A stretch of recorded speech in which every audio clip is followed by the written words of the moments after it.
Hello friends, my self advocate Deepika. जैसे कि आपको पता है कि हम क्लैट की तैयारी कर रहे हैं, तो हमने ऑलरेडी लीगल रीजनिंग से स्टार्ट किया हुआ है। क्लैट 2025 की हम तैयारी कर रहे हैं। आप मेरी प्रीवियस वीडियोस भी देख सकते हो। आज हम करेंगे लॉ ऑफ टॉर्ट का vicarious liability topic. Vicarious liability होता क्या है, ये लॉ ऑफ टॉर्ट के अंडर हम पढ़ रहे हैं। Is a tort law principle that makes a person or entity responsible for the actions of another person। मतलब क्या है कि जो एक पर्सन है वो रिस्पॉन्सिबल होगा दूसरे के एक्शन पे। ये हम एग्जाम्पल के साथ समझते हैं कि इसको क्या कहते हैं, मतलब ये इसका मतलब क्या है। It is also known as imputed liability. Imputed liability भी कहा जाता है विकेरियस लाइबिलिटी। तो हम विकेरियस लाइबिलिटी एक एग्जाम्पल के थ्रू समझते हैं। A is a driver who works for B. A driver है जो कि बी के लिए काम करता है। And while driving B's car for taking him to his office. A जो है वो बी का ड्राइवर है, तो बी की कार वो चला रहा था, बी को उसके ऑफिस छोड़ने गया था। कार चलाते हुए उसने क्या किया, ही हिट्स सी। बी की कार चला रहा था, ए ड्राइवर था, तो ए ने क्या किया, गलती से सी को हिट कर दिया ड्यू टू हिज नेग्लिजेंस। उसकी लापरवाही थी। नेग्लिजेंस का मतलब अब हमने किया था ना, नेग्लिजेंस का मतलब लापरवाही in driving. In such a case even though B was not driving the car, B की कार थी बट बी नहीं चला रहा था, ए उसका ड्राइवर था, ए चला रहा था, he will still be liable for the accident which was cause due to the negligence of ए।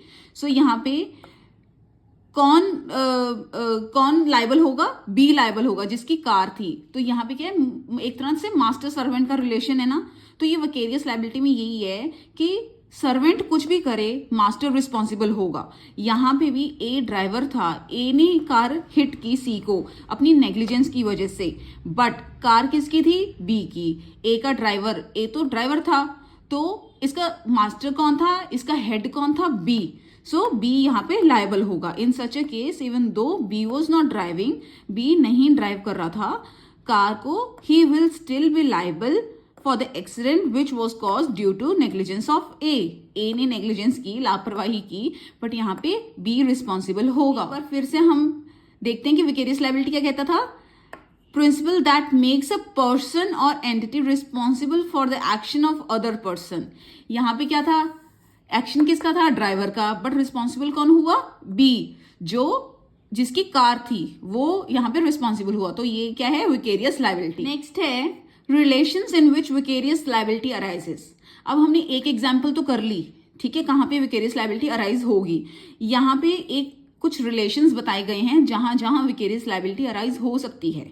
जैसे मास्टर एंड सर्वेंट, सर्वेंट कुछ भी करे मास्टर लायबल होगा उसके लिए, क्योंकि मास्टर नहीं कहा होगा कुछ भी, बट ये कोर्स ऑफ एक्शन में होना चाहिए। जो भी टाइमिंग्स हैं, जो भी मतलब कोर्स ऑफ वर्क में होना चाहिए। जो भी काम दे रहा है बंदा, जिस टाइम पे दे रहा है, उस कोर्स ऑफ एक्शन में कुछ भी हुआ तो मास्टर लायबल होगा, ठीक है। तो सर्वेंट का कोई भी काम हुआ, कुछ भी इसने गलत किया तो मास्टर लायबल है। Partners in partnership firm, partners liable होंगे, ठीक है। प्रिंसिपल एंड एजेंट, कुछ भी एजेंट करता है तो प्रिंसिपल लायबल होगा उसके लिए।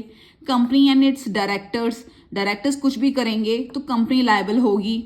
Honour and independent contractor, okay. So ये क्या है, ये कुछ रिलेशंस हैं जहां विकेरियस लायबिलिटी अराइज हो सकती है। ये बहुत इंपॉर्टेंट मैक्सिम है इस विकेरियस लायबिलिटी के अंडर। इसका मतलब क्या है, इस मैक्सिम का मतलब क्या है, it means that whenever a person gets something done by another person, कुछ भी, कोई भी पर्सन दूसरे से कोई भी काम करवाता है, then the person is viewed to be doing such an act himself। ऐसे ही बिहेव किया जाता है कि जैसे वो खुद कर रहा हो। जैसे कि हमने पिछली एग्जाम्पल में क्या कहा था कि ए ड्राइवर है बी का, तो बी लायबल क्यों हुआ, क्योंकि हमने ये मान लिया कि बी खुद ही चला रहा था। जैसे ऐसे ही विकेरियस लायबिलिटी है कि अगर सर्वेंट से कोई भी गलती हो तो मास्टर लायबल क्यों होगा, ये माना जाएगा जैसे कि मास्टर ने खुद ही काम किया हो, क्योंकि मास्टर ने ही कहा था ना सर्वेंट को काम करने के लिए। सो इसका मतलब भी क्या है, it means that whenever a person gets something done by another person, कोई भी पर्सन अपना काम दूसरे पर्सन से करवाता है, then the person is viewed to be doing such an act himself. ऐसे शो होगा जैसे कि वो काम खुद कर रहा है। सो विकेरियस लायबिलिटी का ये मतलब है। ओके, और एग्जाम्पल देखते हैं इसमें क्या है। If A is the owner of many trucks, A owner है बहुत सारे ट्रक्स का, and employs drivers to drive them, और उसने अपने अंडर एम्प्लॉयज रखे जो कि वो ट्रक चला सकें। क्यों? For the purpose of trade के पर्पस के लिए उसने ड्राइवर्स रखे जो कि वो ट्रक चला सके। And in case one of his drivers get into an accident, कोई भी एक ड्राइवर एक्सीडेंट हो गया उसका because of his rash driving की वजह से उसका एक्सीडेंट हो गया।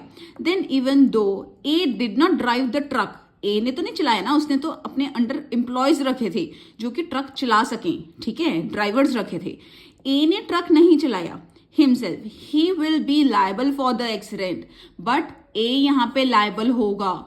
हमने यहाँ पे क्या कहा है, मास्टर एंड सर्वेंट का रिलेशन बताया था ना विकेरियस लायबिलिटी में, कि अगर सर्वेंट कुछ भी करता है तो मास्टर की गलती मानी जाएगी। यहाँ पे भी ए ऑनर है तो ए को रिस्पॉन्सिबल कहा जाएगा, माना जाएगा, एम्प्लॉय को नहीं माना जाएगा रिस्पॉन्सिबल। ओके, तो यहाँ पे ए को लायबल माना जाएगा एक्सीडेंट के। मतलब बस यही है कि जो मास्टर है, जो हेड है, जो ऑनर है, उसको लायबल माना जाएगा, सर्वेंट को नहीं माना जाएगा। ऐसे शो होगा यहाँ पे जैसे कि सर्वेंट का काम खुद मास्टर ने ही किया हो।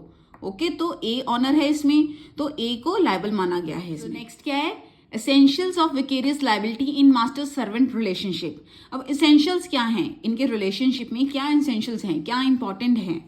The servant has committed an act which amounts to a टॉट, कोई भी सर्वेंट ने ऐसा एक्ट किया जो कि टॉट बन जाएगा, ठीक है। सच ए टॉर्शियस act is committed by the servant during the course of his employment under the master। मतलब सर्वेंट ने वो एक्ट जो भी किया है, टॉर्शियस एक्ट जो भी कमिट किया है, वो कोर्स ऑफ हिज एम्प्लॉयमेंट होना चाहिए। ये नहीं कि उसका सर्विस का टाइम खत्म हो गया उसके बाद उसने कुछ किया है, नहीं, during the course of his employment. अगर वो मास्टर के अंडर जो काम कर रहा है, जितनी देर काम कर रहा है, उसके बीच में कोई एक्ट किया है, टॉर्शियस एक्ट किया है, तो रिस्पॉन्सिबल होगा मास्टर।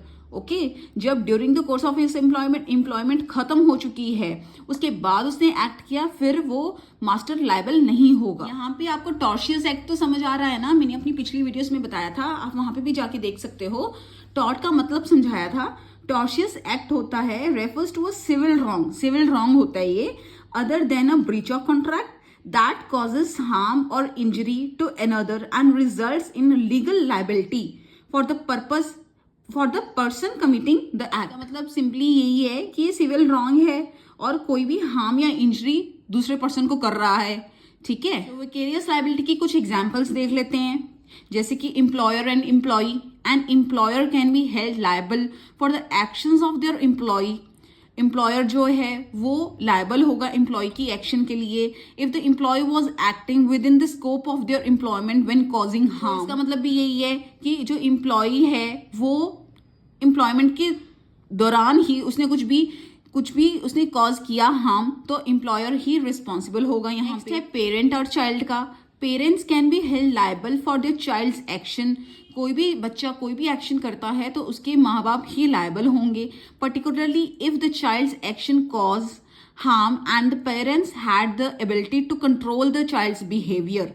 यहाँ पे पेरेंट क्यों लायबल होंगे, अगर child's action cause harm, child का कोई भी एक्शन है वो कॉज कर रहा है हार्म, और जो पेरेंट है उनके कंट्रोल में है, वो कंट्रोल कर सकते हैं, बट उन्होंने कंट्रोल किया नहीं चाइल्ड्स का, जो उसका बिहेवियर है चाइल्ड का। नेक्स्ट है बिजनेस पार्टनर्स। तो यहाँ पे क्या है, partners in a business can be held liable. जो पार्टनर्स हैं बिजनेस के, तो वो लायबल हो सकते हैं for the action of another partner. एक पार्टनर दूसरे पार्टनर के एक्शन का क्या कोई भी कॉज करता है हार्म, कोई भी पार्टनर, तो दूसरा पार्टनर भी लायबल होगा यहाँ पे, क्योंकि वो पार्टनर्स हैं। Okay, specially if those actions are within the scope of the business. क्या है कि जैसे कि 5 पार्टनर्स हैं, 5 पार्टनर्स में कोई भी एक पार्टनर कुछ भी हार्म कॉज करता है तो वो पांचों ही लायबल हैं। ओके, एक बंदा नहीं लायबल होगा, वो सारे पांचों के पांचों पार्टनर्स लायबल होंगे। जो प्रिंसिपल है ये इंपॉर्टेंट है, रिस्पोंडेंट सुपीरियर का, means that the superior should be responsible for the actions of their subordinate.